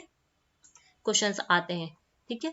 Laws of Thorndike. देखो सबसे पहले हम क्या करेंगे, सबके नाम लिख लेंगे, ठीक है। एक होते हैं प्राइमरी लॉ, एक होता है सेकेंडरी लॉ, ठीक है। सबसे पहले हम सबके नाम लिखेंगे, उसके बाद फिर आगे वन बाय वन उसको डिस्कस करेंगे, ठीक है। प्राइमरी लॉ एक होता है, सेकेंडरी लॉ, दो टाइप के लॉ होते हैं यहाँ पे, ठीक है। इसी के अंदर और भी है सेकेंडरी लॉज। अच्छे से इसको बंद कर लो क्योंकि इससे क्वेश्चंस आते हैं आपके, ध्यान दे रखना, यहाँ से क्वेश्चंस आपके पूछे जाते हैं। सेकेंडरी लॉ क्लियर है। अब जो प्राइमरी, कौन सा ले लूं इसमें से, हाँ, जो प्राइमरी लॉ होता है वहां पे जो पहला लॉ है वो कौन सा है आपका, लॉ ऑफ रेडिनेस, ठीक है। पहला है आपका लॉ ऑफ रेडिनेस। अभी मैं की पॉइंट के थ्रू इसको समझा भी दूंगी आपको, ठीक है, रेडिनेस। दूसरा लॉ है वो क्या है आपका, लॉ ऑफ इफेक्ट या फिर लॉ ऑफ एक्सरसाइज बोल दो उसे, लॉ ऑफ एक्सरसाइज, क्लियर है जी। नेक्स्ट आ जाओ, नेक्स्ट है आपका लॉ ऑफ से क्या बोलते हैं, लॉ ऑफ यूज, नहीं लॉ ऑफ इफेक्ट है, सॉरी, हाँ तीन लॉ इधर आते हैं। लॉ ऑफ इफेक्ट मतलब लॉ ऑफ इफेक्ट हो गया, लॉ ऑफ एक्सरसाइज हो गई, और लॉ ऑफ रेडिनेस हो गया, ठीक है। इसको वन बाय वन अभी समझेंगे भी। अब आज सेकेंडरी लॉ को ही हम लोग सब ऑर्डिनेट लॉ भी बोलते हैं, इसे लिख लो क्योंकि सब ऑर्डिनेट लॉ करके ही क्वेश्चन आता है आपके पास, इसे ही हम लोग सब ऑर्डिनेट लॉ बोलते हैं, है ना। अब ये सब ऑर्डिनेट लॉ कौन कौन से हैं उसके पहले नाम लिख लो। लॉ ऑफ मल्टीपल रिस्पॉन्सेस, ठीक है, लॉ ऑफ मल्टीपल रिस्पॉन्सेज। दूसरा लिख लो, दूसरा हो जाएगा आपका law of multiple, law of set और एटीट्यूड। क्या हो जाएगा, लॉ ऑफ सेट और एटीट्यूड, सेट और एटीट्यूड इंपॉर्टेंट है ये, आप लोग इसके नाम्स को लिखिए, इसको समझिए, ठीक है। लॉ ऑफ सेट और एटीट्यूड। फिर आता है prepotency of element, prepotency of element, clear है। नेक्स्ट आ जाओ, फोर्थ आपका कौन सा हो जाएगा, law of responses, response by axiology, sorry analogy, law of. अब ये आपको याद भी होनी चाहिए क्योंकि क्वेश्चन में आता है कि प्राइमरी लॉ कौन सा है, सेकेंडरी, ऐसे आता है कि सब जो थॉर्नडाइक के सब ऑर्डिनेट लॉ है तो उनमें से कौन से इसमें से लॉ है या फिर नहीं है ना। जब पीवाईक्यूज करोगे आप तो देखना, और सभी लोग पीवाईक्यूज जरूर से जरूर करके जाना, ये नहीं कि पीवाईक्यूज को छोड़ दो, नहीं, ठीक है। लॉ ऑफ, क्योंकि पीवाईक्यूज से काफी सारे कंसेप्ट हमारे क्लियर हो जाते हैं, एसोसिएटिव शिफ्टिंग, ठीक है। हो गया ना पांच, वन टू थ्री, हाँ ठीक है, पांच इधर हो गए, तीन इधर हो गए, हाँ। तो ध्यान रखना जो सब ऑर्डिनेट लॉ है वो कितने हैं हमारे, पांच हैं, और जो हमारा प्राइमरी लॉ है वो कितने हैं हमारे, तीन है। समझ आई बात। अब देखो इसको वन बाय वन समझने की कोशिश करते हैं। सबसे पहले आज अलग से मैं समझा देती हूँ इसमें, ठीक है। जैसे इसको ऐसे चार्ट के थ्रू बना लो, हम पहले प्राइमरी लॉ को अलग से डिस्कस कर लेते हैं कि प्राइमरी लॉ में आता क्या क्या है, ठीक है। प्राइमरी लॉ जो है आपका, उसमें क्या आता है आपका, लॉ लॉ ऑफ रेडीनेस बोलते हैं, क्या बोलते हैं, लॉ ऑफ रेडीनेस बोलते हैं इसको,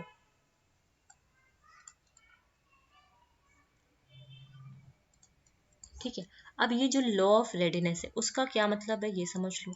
लॉ ऑफ रेडीनेस कहने का मतलब क्या है, मतलब इसे लॉ ऑफ इसके नाम भी लिख लो, इसे क्या बोलते हैं हम लोग, law of action tendency, action, tendency, कुछ ऐसे स्टेटमेंट दे देंगे, फिर उसे पहचानना होगा ये लॉ ऑफ रेडीनेस है या इफेक्ट है या एक्सरसाइज है ना। यहाँ पे क्या होता है, हम रेडी टू एक्ट, क्या आता है यहाँ पे, रेडी टू एक्ट, हम एक्ट करने के लिए तैयार रहते हैं इस केस में, रेडी टू एक्ट आता है। या बोल सकते हैं अ स्टेट ऑफ, इसे क्या बोलेंगे, इसका कीवर्ड पूरा ऐसे है, a state of being ready to act. ठीक है, रुको मैं इसे फिर से लिख दे रही हूँ, रुको एक minute, a state of being ready to act, ये है इसका पूरा, ऐसे लिख लो, a state of being ready to act. ठीक है, मतलब क्या होता है, यहाँ पे हम क्या रहते हैं, किसी भी काम को करने के लिए तत्पर रहता है ना, रेडी रहते हैं, एक्ट करने के लिए रेडी रहते हैं। ठीक है, तो ये क्या होता है हमारा लॉ ऑफ रेडीनेस, मतलब इसे क्या बोलते हैं, सीखने का बोल सकते हैं। ठीक है, हम किसी भी काम को करने के लिए रेडी रहते हैं, हर काम के लिए, कोई भी काम हो। ठीक है, तो ये सारी चीजें यहाँ पे आती हैं। ठीक, और हाँ ठीक है, फिर आ जाओ नेक्स्ट में, लॉ ऑफ एक्सरसाइज। ठीक है, मैं सिर्फ की पॉइंट्स लिख रही हूँ जिससे आप समझ पाओ। ठीक है, law of exercise, law of exercise में क्या आ जाता है आपका, लॉ ऑफ एक्सरसाइज करने का मतलब है, इसी लॉ को हम लोग, लॉ ऑफ एक्सरसाइज को ही हम लोग law of use and disuse भी बोल देते हैं। क्या बोलते हैं, law of use and disuse भी इसी लॉ को बोलते हैं। मतलब क्या है, जब थॉर्नडाइक ने एसआर बॉन्ड थ्योरी को अपना अप्लाई किया था लर्निंग प्रोसेस में, तो वहां पे क्या हुआ था, मतलब इसको देखो, इसको ऐसे समझो कि आपका जो लॉ ऑफ एक्सरसाइज है, यहाँ पे क्या होता है, ये एक ऐसी स्टेट होती है जहाँ पे हम जो भी कनेक्शन है ना, उसको हम मॉडिफाई कर सकते हैं।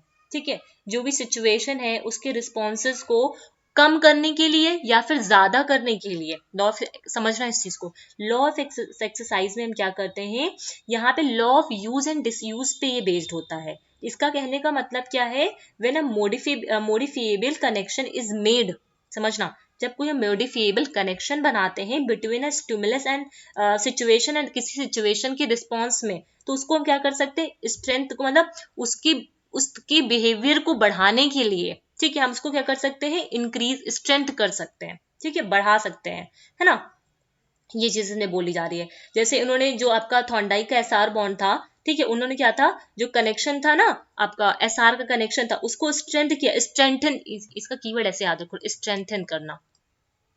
ठीक है, स्ट्रेंथन करना। ठीक है, उसमें ट्रायल और एरर की जो प्रैक्टिस थी ना, उसको स्ट्रेंथन करने की यहाँ पे बात की थी। तो ये आता है आपका law of use and disuse में आता है। ठीक है, लाइक जैसे आपका ये हो गया, ड्राइविंग हो गया, टाइपिंग हो गया, सिंगिंग हो गया, मेमोराइज करना, ये सारे एग्जाम्पल हैं आपके। ठीक है, अगर जितना ज्यादा हम, जैसे हमको ड्राइविंग सीखनी है, ठीक है, हम एक दिन ड्राइव करके तो नहीं सीख सकते, हमें महीने, मतलब जितनी ज्यादा हम उसकी ड्राइविंग की प्रैक्टिस करते रहेंगे तो वो चीजें हमारे दिमाग में बैठ जाएंगी, हम सीख जाएंगे, ज्यादा से ज्यादा प्रैक्टिस करना, ये कंसेप्ट है इसका। मतलब हम सिंगिंग कर रहे हैं, एक दिन गाना गाए तो क्या काम हो जाएगा, नहीं, हमको डेली का डेली उसकी प्रैक्टिस करनी पड़ेगी, तभी तो उसमें मेच्योरिटी आएगी, तभी तो वहां पे लर्निंग होगी। तो यहाँ पे क्या होता है, अपने बिहेवियर को इंक्रीज कराने के लिए, उसको स्ट्रेंथ कराने के लिए, इसको इंक्रीज कराने के लिए हम क्या करते हैं, लॉ ऑफ एक्सरसाइज का यूज करते हैं, प्रैक्टिस करते हैं, ये कहने का इसका मतलब है। उम्मीद है ये चीज आपको समझ में आई होगी। ठीक है, अब इसमें भी कई सारी स्टेट होती है, जैसे लॉ ऑफ, अच्छा इसको समझ ही लो कि लॉ ऑफ यूज स्टेट कहने का मतलब क्या होता है। एक मिनट को इससे समझा देती हूँ। जैसे लॉ ऑफ यूज और डिसयूज की, मैंने दो चीजों की यहाँ पे बात की ना, तो लॉ ऑफ यूज कहने का मतलब क्या है, जब मॉडिफिएबल कनेक्शन हम बनाते हैं is made between a situation and response, उसको इंक्रीज कराने के लिए। ठीक है, the connection strength is being reached. ठीक है, इसको लिख लो। ठीक है, जो मॉडिफिएबल कनेक्शन होता है ना, जो कनेक्शन होता है is made between a situation and response.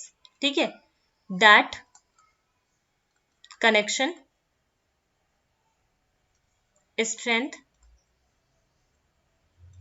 Is being increased.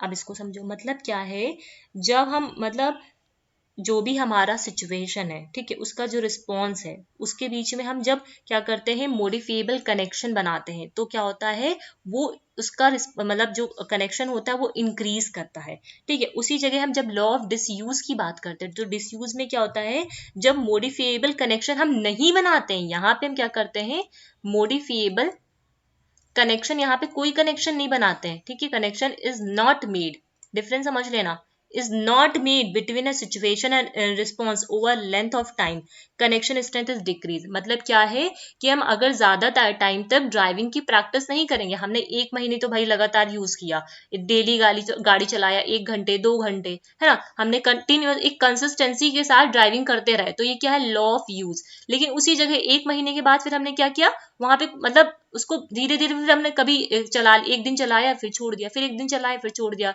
फिर 4 4 दिन नहीं चलाया, तो वहां पे क्या हुआ, कनेक्शन टूट गया ना, कनेक्शन क्या हुआ वहां पे टूट गया, तो यहाँ पे क्या हो जाता है, डिक्रीज हो जाता है। यहाँ पे क्या होता है, डिक्रीज, स्ट्रेंथन जो होता है, जो स्ट्रेंथ होता है, मतलब जो आपका संबंध की जो ताकत होती है, यहाँ पे जो संबंध की ताकत है, ठीक है, वो मजबूत होती है, और यहाँ पे क्या होता है, संबंध की ताकत वो कमजोर हो जाती है, डिक्रीज हो जाती है, ये कहने का मतलब है, ठीक है। अब आ गया, आ जाओ लॉ ऑफ इफेक्ट। लॉ, हाँ लॉ ऑफ इफेक्ट, एक मिनट को यहाँ पे लिख लो उसे, law of effect. Law of effect में क्या कहने का मतलब है कि जब हम क्या करते हैं, इफेक्ट से ऐसे समझो कि हम जो भी हमारे रिस्पॉन्सेज हैं, है ना, जिसको वो जो लर्न जो रिस्पॉन्सेज हैं उसको हम सेलेक्ट करते हैं किसी भी सब्जेक्ट को सेटिस्फाई कराने के लिए। इसको अगर ऐसे समझना है तो ऐसे समझो, मतलब जब हम किसी चीज को सीखते हैं ना, मतलब उसकी इंटेंसिटी को, इसकी वैल्यू को समझ पाते हैं, है ना, तो वो इसमें आता है। अब सेटिस्फेक्शन अगर उसको हो पाता है, हमारा थर्ड लॉ कहने का मतलब क्या है, ट्रायल और स्टेप्स लीडिंग टू सेटिस्फेक्शन। जब यहाँ पे हम सेटिस्फेक्शन की बात करते हैं, ठीक है, सेटिस्फेक्शन की किसकी बात करते हैं, सेटिस्फेक्शन की बात करते हैं, तो वो क्या होता है, लॉ मतलब वो क्या होता है, हमारा लॉ ऑफ इफेक्ट होता है, ठीक है। मतलब इसमें क्या होता है कि जो हम जो भी हमारे रिस्पॉन्सेज हैं, ठीक है, समझना है इस चीज को, ठीक है। लॉ ऑफ इफेक्ट कहने का मतलब क्या है, a responses is learned and selected, ठीक है, जो भी हमने रिस्पॉन्स को लर्न किया है या फिर उसको सेलेक्ट किया है लर्न करने के बाद, इफ इट इज सेटिस्फैक्ट्री, अगर वो सेटिस्फैक्ट्री है उसी सब्जेक्ट के लिए उस सिचुएशन में, तो वो क्या है, हमारा लॉ ऑफ इफेक्ट है।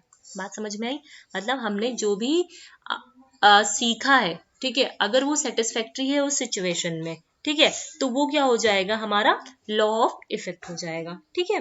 मतलब हम अपनी एक्सपेक्टेशन को अगर मीट कर पाते हैं, है ना, तो वो होता है हमारा आपका लॉ ऑफ इफेक्ट, ठीक है।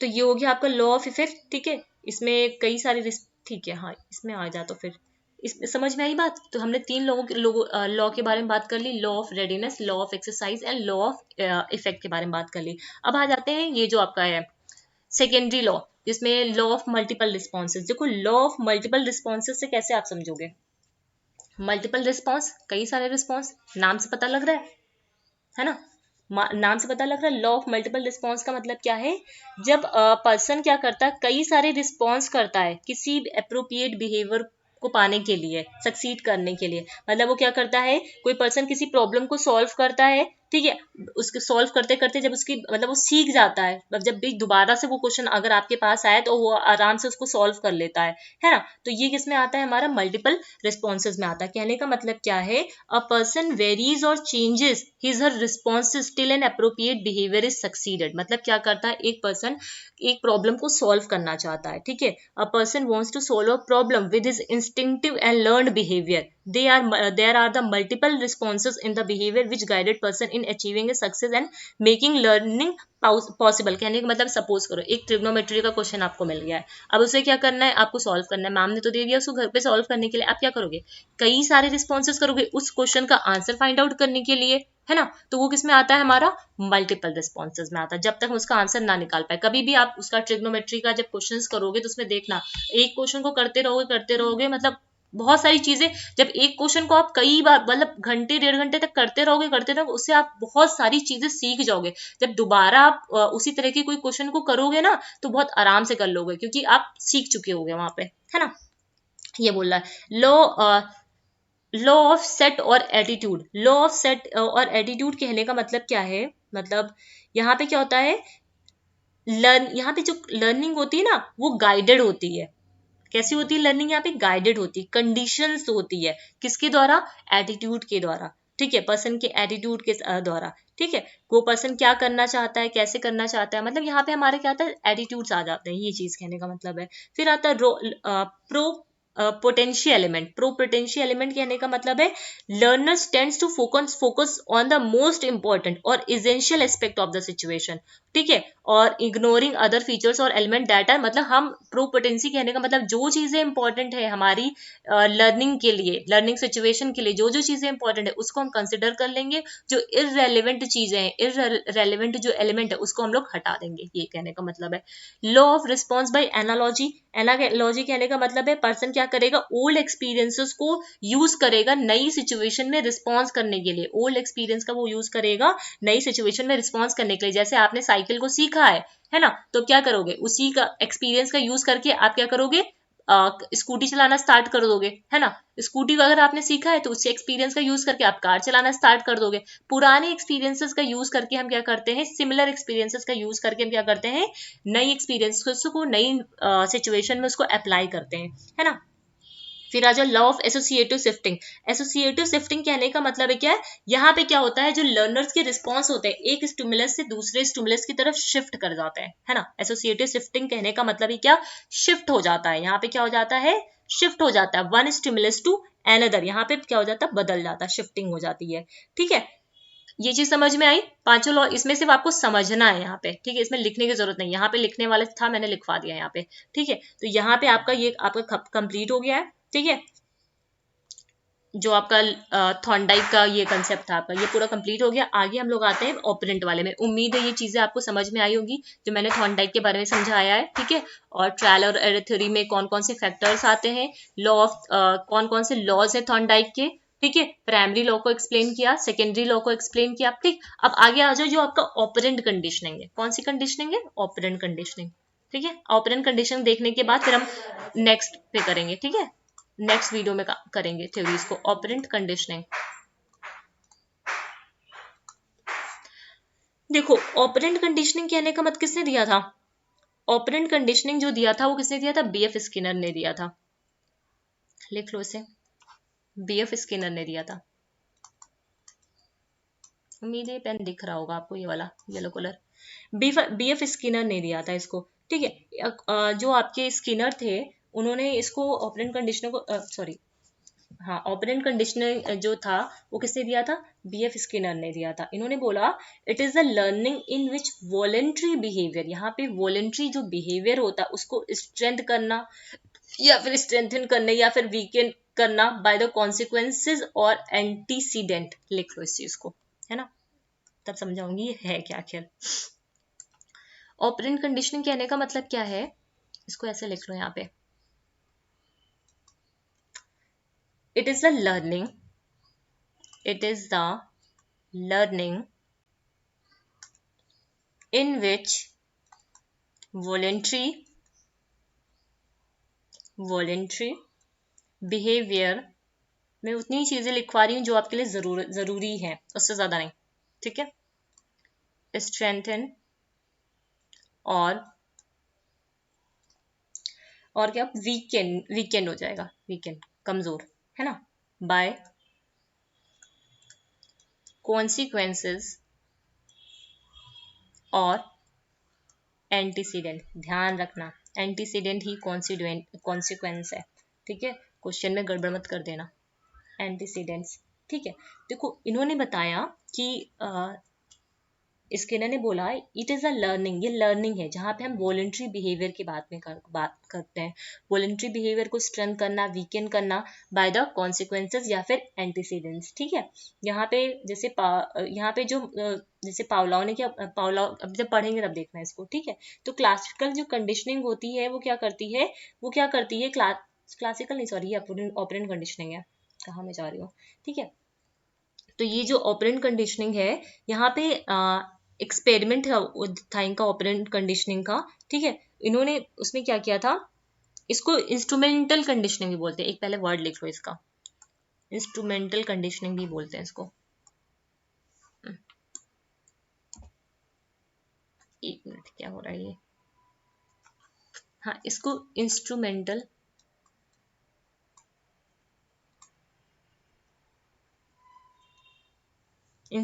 कंडीशनिंग भी बोलते हैं।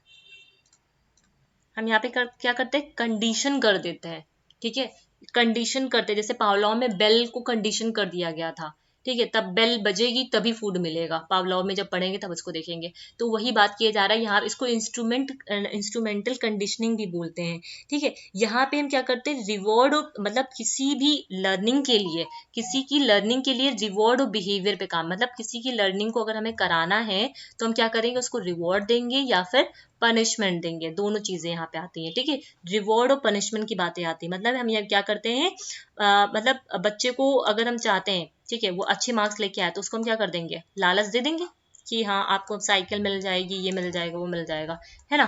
तो हमने क्या कर दिया, कंडीशन कर दिया, ठीक है, उसको क्या कर दिया, कंडीशन कर दिया, ठीक, कि अच्छा करोगे तो फिर ये मिलेगा, वो मिलेगा, है ना। तो यहाँ पे ये जो it is a method of learning that employees reward and punishment for the behaviour, ठीक है। बिहेवियर को सक्सीड कराने के लिए, इंप्रूव कराने के लिए हम क्या करते हैं, रिवॉर्ड और पनिशमेंट का यहाँ पे यूज करते हैं। सिंपल सा समझो, अगर हमें बिहेवियर को इंप्रूव कराना है तो हम क्या करेंगे, रिवॉर्ड और पनिशमेंट का यहाँ पे हम यूज करेंगे। पॉजिटिव और नेगेटिव भी आगे देखेंगे, ठीक है, नेगेटिव तरीके से यूज करा सकते हैं, ठीक है। Through operant conditioning and association is made between a behaviour and a consequence, ठीक है। ऑपरेंट कंडीशनिंग में हम क्या करते हैं, एसोसिएशन बनाते हैं, क्या बनाते हैं, एसोसिएशन बनाते हैं, किसके बीच में, एसोसिएशन बनाते हैं बिटवीन अ बिहेवियर, ठीक है, बिहेवियर और किसके बीच में, कॉन्सिक्वेंस के बीच में। इसके बीच में हम क्या करते हैं, एसोसिएशन बनाते हैं। बात समझ में आ रही है, इसके बीच में हम क्या करते हैं, एसोसिएशन बनाते हैं, ऑपरेंट कंडीशन बिहेवियर और कॉन्सिक्वेंस के बीच में। अब ये जो आपका वो है, क्या नाम है, अब ये जो कॉन्सिक्वेंस है, ठीक है, वो क्या हो सकता है, नेगेटिव भी हो सकता है और पॉजिटिव भी हो सकता है, ठीक है, ये नेगेटिव भी हो सकता है और पॉजिटिव भी हो सकता है बिहेवियर के लिए। समझ में आई।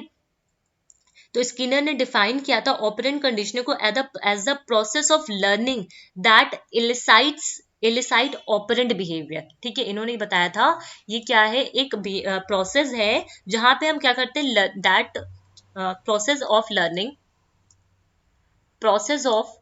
Learning that elicit operant behaviour, elicit करना, ये वर्ड ध्यान रखना, इलिसाइट ऑपरेंट बिहेवियर, इसको हम क्या करते हैं, जो भी हमारा ऑपरेंट बिहेवियर है उसको हम लोग सीखते हैं, यहाँ पे शामिल करते हैं, ठीक है। इनका जो ये थ्योरी था, ठीक है, अभी हमने यहाँ पे पढ़ा था ये चीज को, यहाँ पे देखो मैंने बताया था ये ऑपरेंट, ये किसके आइडिया से आया था, थॉर्नडाइक के आइडिया से आया था। तो इनका जो वर्क था वो किससे इन्फ्लुएंस था, आपकी थॉर्नडाइक से इन्फ्लुएंस था इसके, इनका वर्क, ठीक है। ये बात समझ में आई। अब इन्होंने, मतलब जो एडवर्ड थॉर्नडाइक ने जो आपका एक लॉ दिया था, लॉ ऑफ इफेक्ट, ये किससे आपका इन्फ्लुएंस्ड है, थॉर्नडाइक के लॉ ऑफ इफेक्ट।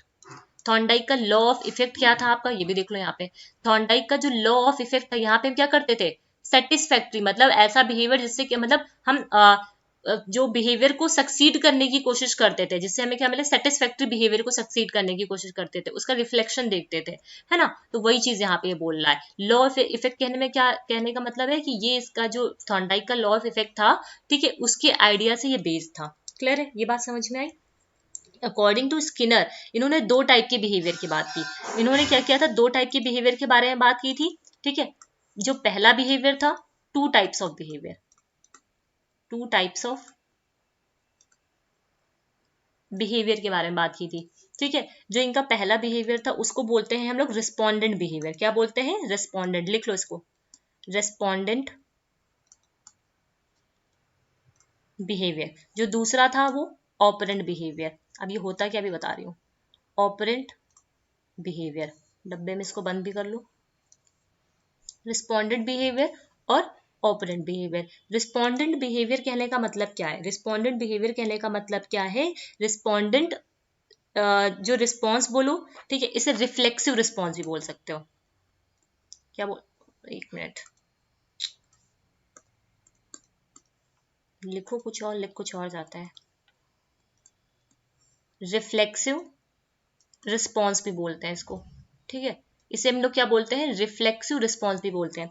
मतलब जो रिस्पोंडेंट रिस्पॉन्स होता है, ठीक है, रिस्पोंडेंट रिस्पॉन्स होता है, वहां पे क्या होता है, is a response caused by certain stimulant. मतलब क्या होता है, ये किसी स्टिमुलस की वजह से आता है, मतलब कोई स्टिमुलेंट होता है, स्टिमुलस है, ठीक है। जैसे डॉग के मुंह से सलाइवा निकल रहा था, ठीक है, आप जब पावलाव का पढ़ाएंगे ना तब उसमें देखना, उसमें क्या था, फूड को देखकर वो क्या कर रहा था, उसके मुंह से सलाइवा निकल रहा था, तो ये क्या है, रिस्पॉन्स है उसका, ठीक है, रिस्पोंडेंट रिस्पॉन्स कर रहा है, रिफ्लेक्सिव रिस्पॉन्स है उसका, ठीक है। मतलब उसने फूड को देखा तो उसके मुंह से क्या निकलने लगा, सलाइवा रिलीज करने लगा, ठीक। तो ये है रिस्पोंडेंट रिस्पॉन्स। फिर आता है ऑपरेंट रिस्पॉन्स, जिसे हम लोग क्या बोल देते हैं, इंस्ट्रूमेंटल रिस्पॉन्स। क्या बोलते हैं, इंस्ट्रूमेंटल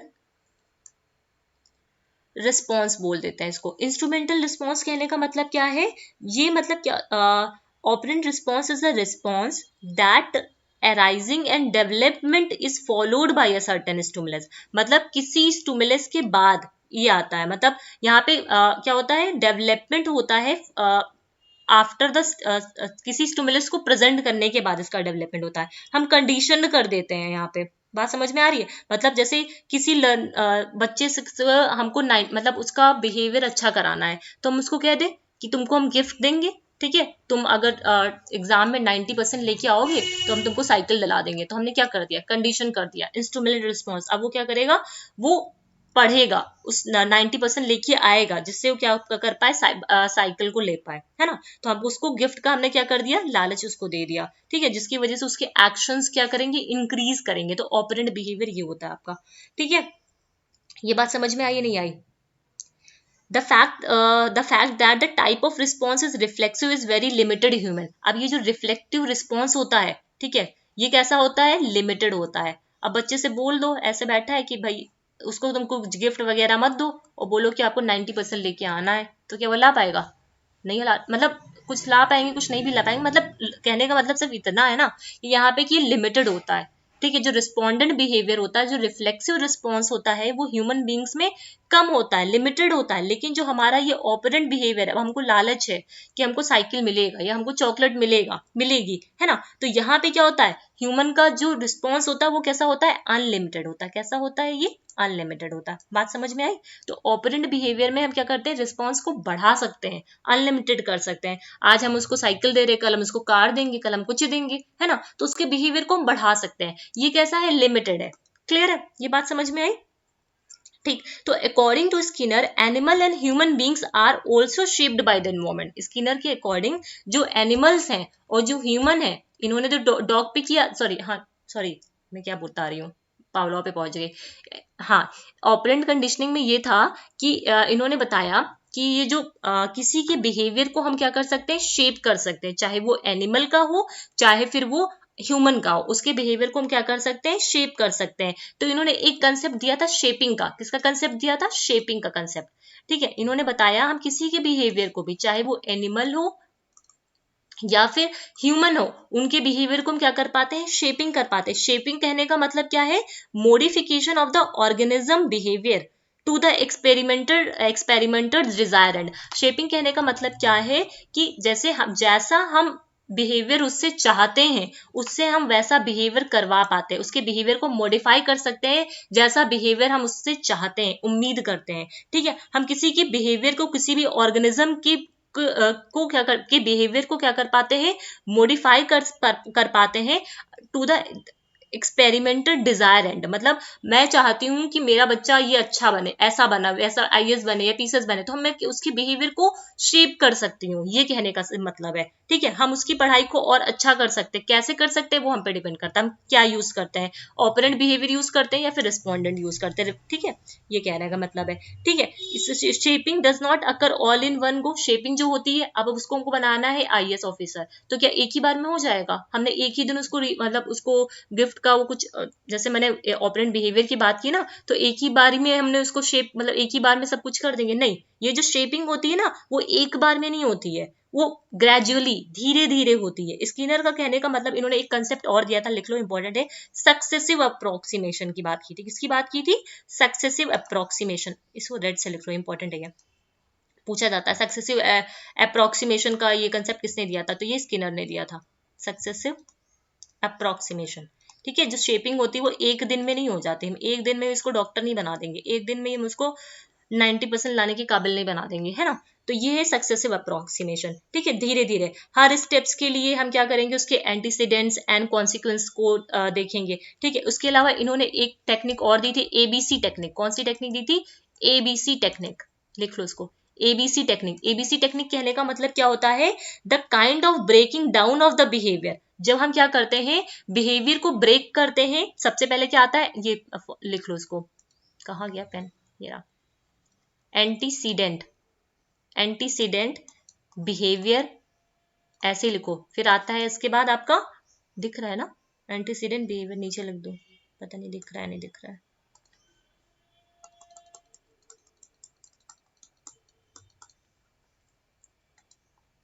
एंटीसीडेंट, एंटीसीडेंट के बाद फिर क्या, बिहेवियर, है ना। बिहेवियर के बाद फिर क्या, एंटीसीडेंट हो गया, फिर बिहेवियर। ये एक चेन है ना, ये क्या है, कॉन्सिक्वेंट चेन है, जिसे हम लोग, इस चेन को ही हम क्या बोलते हैं, इस चेन को ही हम लोग बोलते हैं एबीसी टेक्निक। इस चेन को हम लोग क्या बोलते हैं, एबीसी टेक्निक। मतलब हर स्टेप के बाद उसको रिवॉर्ड देना या फिर उसको पनिश करना, मतलब पनिश भी पॉजिटिव वे में, कहने का मतलब उसके रिस्पॉन्स, उसको शेप करने के लिए हम उसको पनिशमेंट दे रहा है, ठीक है, उसके बिहेवियर को अच्छा करने के लिए हम पनिशमेंट दे रहे हैं। तो एबीसी टेक्निक का जो कंसेप्ट था वो भी ओपोनेंट स्किनर ने ही दिया था, ठीक है। अब इन्होंने इन्होंने रीइंफोर्समेंट के बारे में बात की, जो रीइंफोर्समेंट की बात, जो रीइंफोर्समेंट है इन ऑपरेटिंग कंडीशनिंग, और इसके शेड्यूल्स के बारे में बात की। अब रीइंफोर्समेंट और ये सब सारी चीजें क्या है, जो क्लासिकल, मतलब ये जो रीइंफोर्समेंट है ना, आपके दो तरीके के हो सकते हैं, ठीक है। ये जो रीइंफोर्समेंट है वो दो टाइप के हो सकते हैं। एक होता है आपका पॉजिटिव, सिर्फ इन चीजों को समझना अच्छे से, पॉजिटिव। एक हो सकता है नेगेटिव, ठीक है, पॉजिटिव रीइंफोर्समेंट। एक होता है नेगेटिव रीइंफोर्समेंट। उम्मीद है आपको समझ में आ रही होगी जो मैं चीजें समझा रही हूँ, ठीक है। Negative reinforcement. जो पॉजिटिव रीइंफोर्समेंट होता है वो कैसा होता है, पॉजिटिव रीइंफोर्समेंट प्लेजरेबल कॉन्सिक्वेंसेज होते हैं, यहाँ पे लिख लो, ये की पॉइंट है। यहाँ पे क्या होता है, प्लेजरेबल कॉन्सिक्वेंसेज होते हैं। यहाँ पे क्या होता है, अनप्लेजरेबल होता है। कैसा, अनप्लेजरेबल। अब समझ लो होता क्या है, अनप्लेजरेबल कॉन्सिक्वेंसेज, ठीक है। देखो पॉजिटिव रीइंफोर्समेंट कहने का मतलब क्या है, यहाँ पे हम क्या करते हैं, मतलब बच्चे ने कुछ अच्छा किया तो उसको प्रेज करते हैं, ठीक है।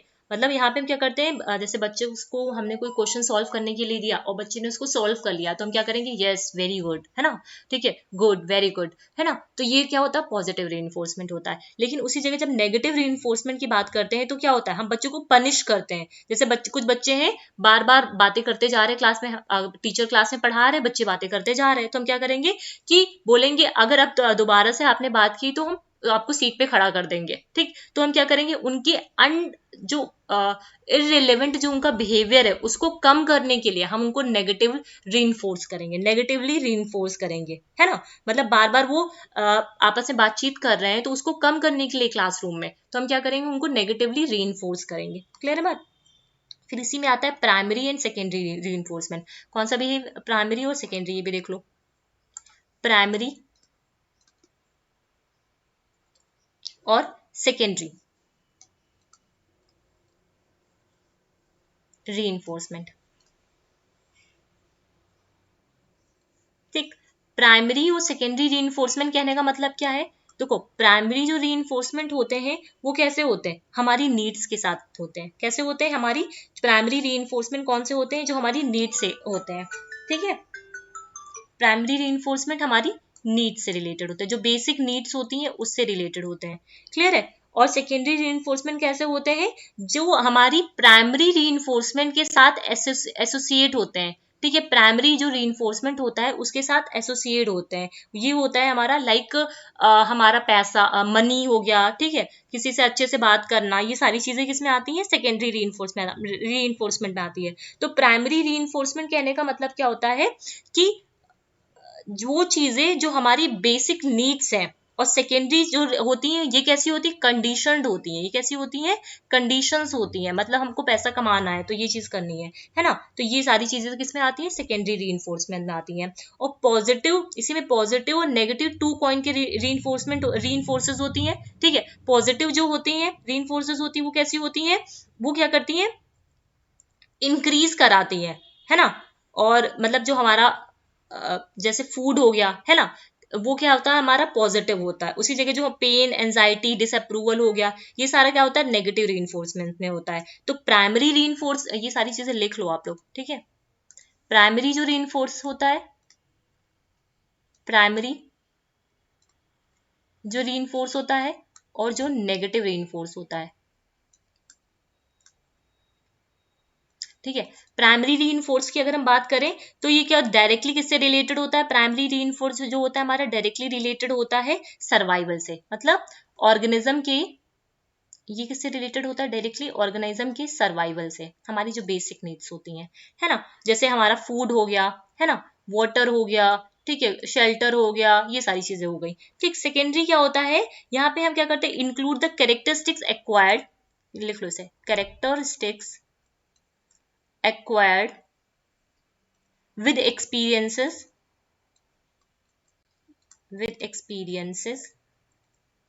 from the environment, ये जो एक्सटर्नल वर्ड से आता है ना, बाहर से आता है, तो ये हमारा सेकेंडरी होता है। सॉरी मैंने क्या लिख दिया, प्राइमरी और सेकेंडरी है, यहाँ पे मैंने नेगेटिव लिख दिया, ये सेकेंडरी है, ठीक है, ये सेकेंडरी रीइंफोर्सेस है,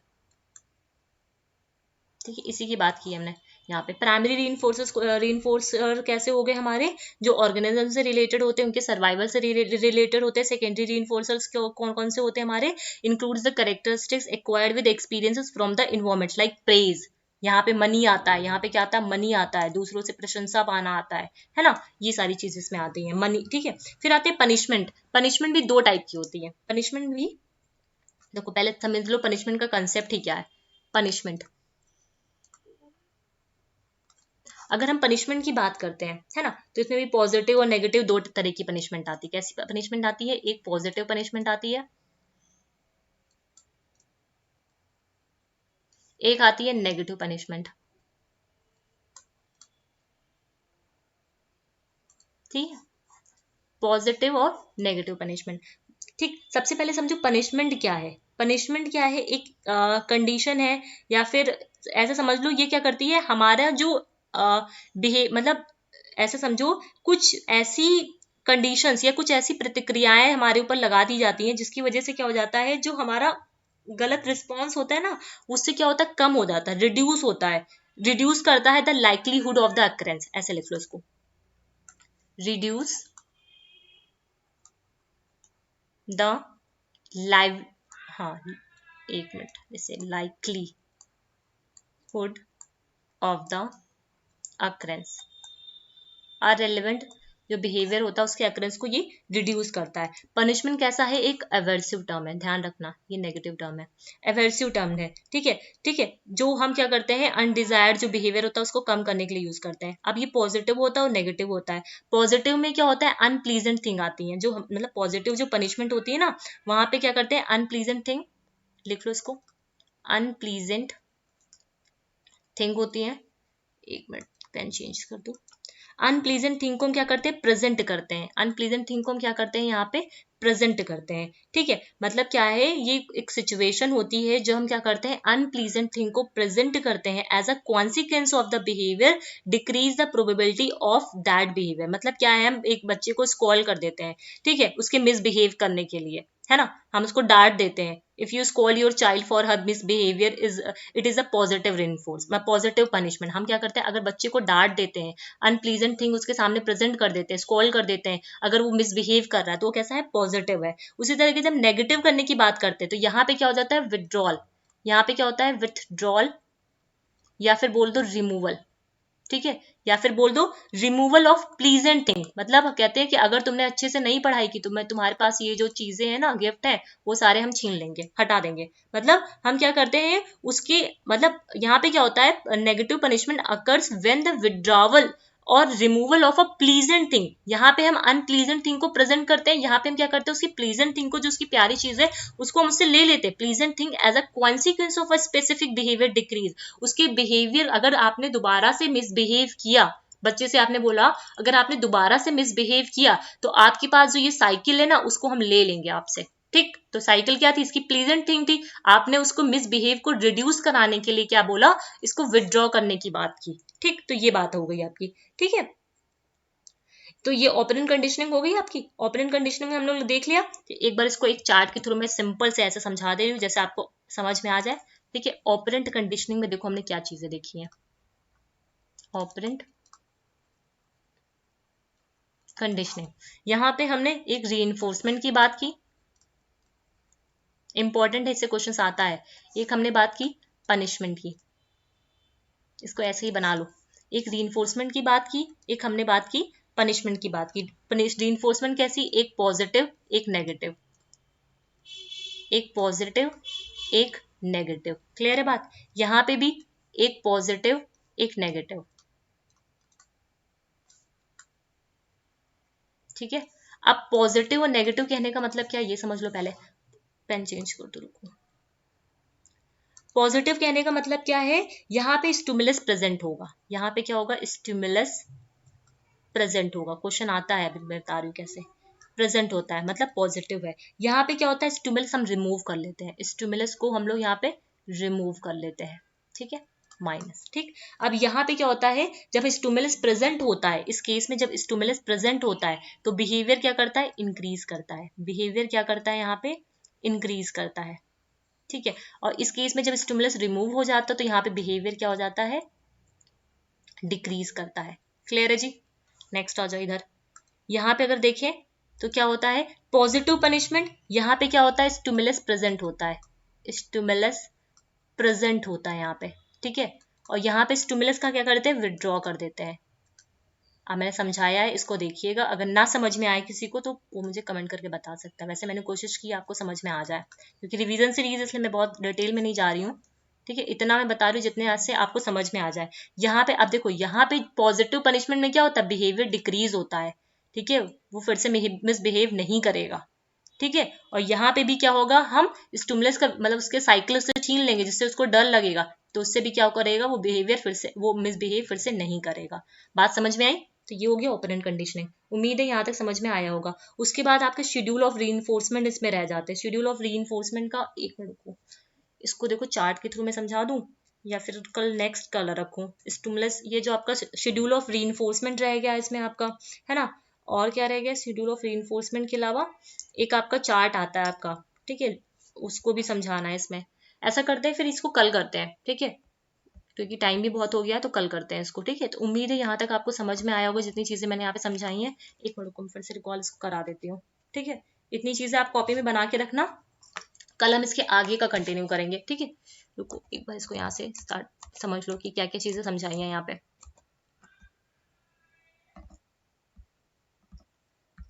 आ जाओ इधर। देखो, सबसे पहले लर्निंग की बात की। लर्निंग में हमने वो बताया कि यहाँ पे क्या होता है, चेंज इन बिहेवियर होता है। ये कैसा होता है, परमानेंट होना चाहिए तभी लर्निंग होती है। Practice, experiences, growth, maturation, these are the element of the learning. फिर हमने प्रिंसिपल्स की बात की। प्रिंसिपल में आया लर्निंग की एक्टिव प्रोसेस है। यहाँ पे हम क्या करते हैं, न्यू इन्फॉर्मेशन को प्रायर नॉलेज के साथ कनेक्ट करते हैं। Use of various form of, मतलब कई सारे लैंग्वेज का यूज कर सकते हैं। उसके अलावा इन्फॉर्मेशन को हम क्या कर सकते हैं, जो भी लर्निंग है वो इन्फ्लुएंस किससे होती है, हमारे कंटेक्चुअल फैक्टर्स है। कंटेक्चुअल फैक्टर कहने का मतलब है हमारा बैकग्राउंड हो गया, हमारी नॉलेज हो गई, हमारी थिंकिंग हो गई। उसके बाद ये इन्फ्लुएंस और किससे होता है, इमोशनल स्टेट ऑफ द, ठीक है, सोशल इंटरेक्शन कैसा है, कम्युनिकेशन कैसा है ना, ये सारी चीजें। देन आते हैं theories of learning. Theories of learning में हमने बिहेवियरिस्टिक थ्योरी जो रिलेटेड होती है बिहेवियर से, कॉग्निटिव थ्योरी जो हमारे मेंटल प्रोसेस और थिंकिंग से रिलेटेड होती है। सोशल लर्निंग हम इसमें क्या करते हैं, किसी और को देख करके उसके एटीट्यूड, उसके बिलीफ, उसके बिहेवियर, सॉरी उसके एटीट्यूड, उसके बिलीफ, इन सब कुछ, मतलब उसकी ओवरऑल पर्सनैलिटी को देखकर हम सीखने की कोशिश करते हैं। तो ऑब्जर्व करते हैं, यहाँ पे एक की पॉइंट है, ऑब्जर्व है। ठीक, फिर थॉर्नडाइक की बात की। थॉर्नडाइक में कनेक्शनिज्म इन्होंने थ्योरी दी थी। यहाँ पे एसआर बॉन्ड की बात की थी। ठीक है, जिसमें हम लोगों ने ट्रायल और एरर के कुछ फैक्टर्स को देखा। मोटिव का मतलब क्या होता है, इससे क्या होता है, ये टेंशन ऑफ स्टेट है। यहाँ पे ये स्टेट, टेंशन ऑफ स्टेट कब आती है, जब हमें किसी चीज की नीड होती है जिसकी वजह से हमारी लर्निंग होती है। स्टिमुलस क्या है, इस एक्सपेरिमेंट में फूड है और गोल क्या है, उस फूड को खा पाना। ब्लॉक का कहने का मतलब जिसमें कैट को बंद किया गया था। रिस्पॉन्सेज मतलब क्या करेगी, वो कई सारे रैंडम मूवमेंट करेगी। चांसेस ऑफ सक्सेस, एक टाइम ऐसा आएगा कि कुछ ऐसा मूवमेंट आएगा जिसमें वो डोर ओपन हो जाएगा, फिर वो क्या करेगी, प्रॉपर उस मूवमेंट को, ठीक है, उस स्टेप को लर्न करेगी, सेलेक्ट कर पाएगी, उसके बाद यहाँ पे फिक्सेशन आ जाता है। ठीक, फिर लॉ ऑफ थॉर्नडाइक में हमने प्राइमरी लॉ देखा और सेकेंडरी लॉ देखा, ठीक है, इसको देख लेना आप लोग। फिर आते हैं ऑपरेंट कंडीशनिंग में। ऑपरेंट कंडीशनिंग ये रिवॉर्ड पनिशमेंट से होता है, ठीक है, इंस्ट्रूमेंटल कंडीशनिंग बोलते हैं इसे, बीएफ स्किनर ने देखा था, दिया था। उसके अलावा ये लॉ ऑफ इफेक्ट जो थॉर्नडाइक ने दिया था उसके आइडिया से ये आया है। उसके अलावा इसे एबीसी टेक्निक भी बोलते हैं, जहाँ पे हम एसोसिएशन देखते हैं बिहेवियर और कॉन्सिक्वेंसेस के बीच में। फिर यहाँ पे हमने रीइंफोर्समेंट के बारे में बात की, जो पॉजिटिव और नेगेटिव होते हैं, ठीक है, या और हाँ, पॉजिटिव और नेगेटिव होते हैं, प्राइमरी और सेकेंडरी रीइंफोर्समेंट होते हैं, ठीक है। फिर पनिशमेंट के बारे में बात की थी, ये भी पॉजिटिव नेगेटिव होते हैं। अब इसका मैं आपको एक ट्रिक कल बता दूंगी। आज ये यहाँ तक का आप लोग नोट्स बना के रखना, कल मैं इसका ट्रिक बता दूंगी कि कैसे इसको आपको लर्न करना है ना। इसका मैं ट्रिक बता दूंगी, उससे आप लोग लर्न कर पाओगे। ठीक, ये हो गया एक मिनट। अच्छा ठीक है, चलो कल ही बताती हूँ। फिर ऑपरेंट कंडीशनिंग में ये आपने चार्ट में बना लेना है, ठीक है, तो इसका एक तो पूरा चार्ट है इसका, ठीक है, कल मैं वो उसको बता दूंगी। उसके अलावा इसके जो इंटरवल जो इसका शेड्यूल है ना, शेड्यूल से भी इसके क्वेश्चन, रीइंफोर्समेंट के शेड्यूल से भी क्वेश्चंस आते हैं। और जो चार्ट में बताऊंगी ना, वो एक तरीके की ट्रिक होगी जिससे आप लर्न कर पाओगे कब स्टिमुलस प्रेजेंट होता है, कब रिस्पॉन्स आता है, कब नहीं आता है, ठीक है, जिससे क्वेश्चंस आपके आते हैं। ठीक है, तो आज के लिए सिर्फ इतना ही। उम्मीद है ये आपको समझ में आया होगा, ठीक है। अगर कोई दिक्कत है या फिर कोई सेशन कैसा लगा वो आप हमें कमेंट करके बता सकते हैं। Okay, thank you.